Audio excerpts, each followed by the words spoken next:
When James Bolden is on the move, he's bound to light someone on fire with enthusiasm. He makes people feel motivated by his demeanor, his behavior, his personality, everything about him. Internationally, he's known as the Motivator, but Jacksonville Human Resource Director Jill Ross also knows him as a city alderman. And when employee morale was down, she knew exactly who to turn to. He spent probably combined a good 15 hours of his own time training 300 city employees. She says Alderman Bolden spent time teaching them how to handle stress and stay motivated during tough economic times. When people are down and nobody's there to motivate them, my job, I feel real strongly, is to get them to the point where they can overcome things. Ross says Bolden's positive motivating force left the employees invigorated, but many others share that same sentiment after listening to Bolden. This guy could motivate a fire plug.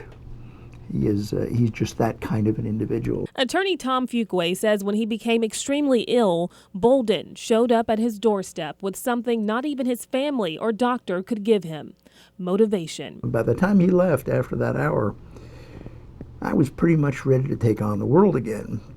Still couldn't walk across the room and didn't have a whole lot of strength, but boy, I was sure willing. Bolden has become a constant source of inspiration to countless people, even soldiers.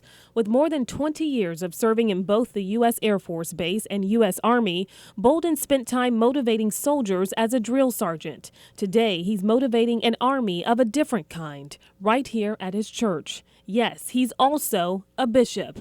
And when he isn't handing out food, clothing, and backpacks through his church program called Hope, he's also helping teens further their education. He kind of pushed me to kind of open up my horizons a little bit more, offered me a scholarship, and helped me to kind of get through school. Always gave me a phone call, like, hey, you going to class? Whether it's his church members, city employees, or even strangers, Bishop Bolden is constantly encouraging others. I call him a pillar of our community. He's one of the best citizens, I think, that we have here in Jacksonville. He is a remarkably astute individual when it comes to detecting the needs of other people. And to see those people find strength in themselves is what makes it all worthwhile for Bolden. When I see people do good things that I impact or influence, I'm like, okay, go. They don't owe me anything, just do good. For My Town Hero, I'm Denise Middleton, THV 11 News.